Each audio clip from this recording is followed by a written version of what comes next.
What's up, guys? Welcome back to the home gardening channel. This is episode number 4, and I wanted to start this video off with this beautiful mango tree, but the video is not about mangoes. The video is actually about composting all of your yard waste. And I have here, I'm going to show you guys some examples. Here's a little fig tree, and what I have here is the grass clippings from the lawnmower. Now this will break down and it'll produce nitrogen, and it will feed this fig tree, and you can see how beautiful and green it is. And I use that, all of my clippings and weeds, to refeed the garden. Here is a bunch of old squash that I ripped up, and what I'll do with this is I'll just cover it in soil.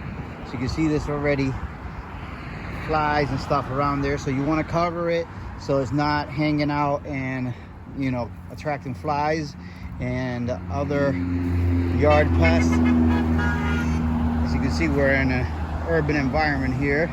The street's right there. This used to be all lawn, and now we've got everything from moringa to ghost peppers growing. I have taro, we have pomegranates, we have eggplants. It's just crazy. But this is, believe it or not, the slow time of the year for us. We're at the end of July, and most of this stuff is actually really suffering. When it comes to 1 p.m. or noon, all of these plants will look like they're about to die because of the intense heat and sun. I have sugar cane over there. We just moved it.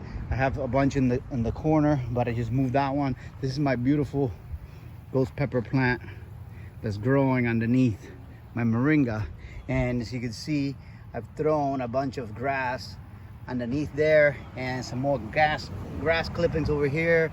This plant over here is a Scotch bonnet pepper, super spicy. And in the summer, we don't really get any peppers because all the flowers drop off of these plants. We have some marjoram over here next to taro. But so as you can see, I'm already starting to cover this with some of my compost from over here. And it's very important to have a compost pile. And I have this huge pile where all of my scraps go into. I cover it with compost, and then also a lot of my dry grass, dead stuff from the garden, and grass clippings all go here. And this keeps on feeding the garden without me having to get any more organic compost. This is all I use for fertilizer, and you guys can see how crazy and alive my yard is. Look at all these peppers. These are all different types of pepper plants. Fisheye peppers, there's all kinds of hot peppers there. There's Cuban sweet peppers. There's bell peppers.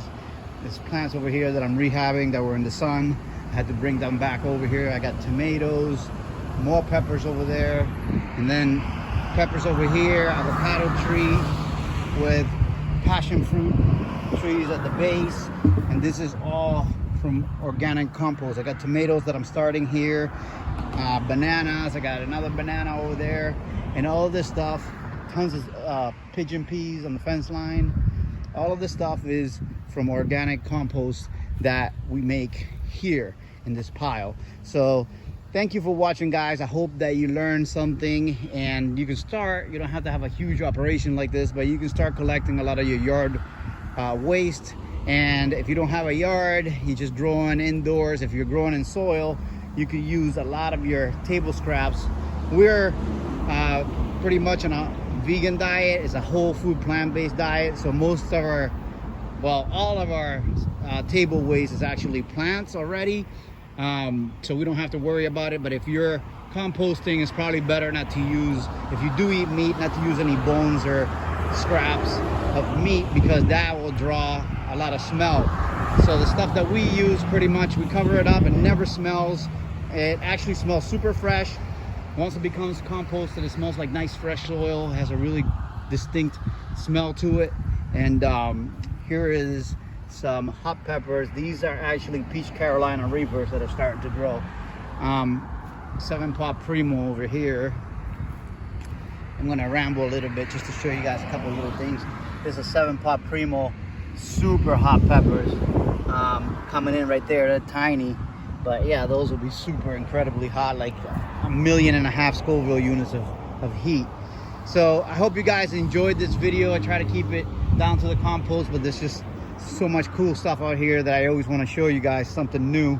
But with the compost and indoors, you can save your table scraps of the veggies and stuff, and you can put them in a bin and compost it if you want to use it. There's ways of doing that, but it's a great method if you have an outdoor garden to grow beautiful, healthy vegetables. I hope you guys enjoyed the video. Please subscribe and share so we can keep teaching people how to grow their own food, and I'll see you really soon on the next one.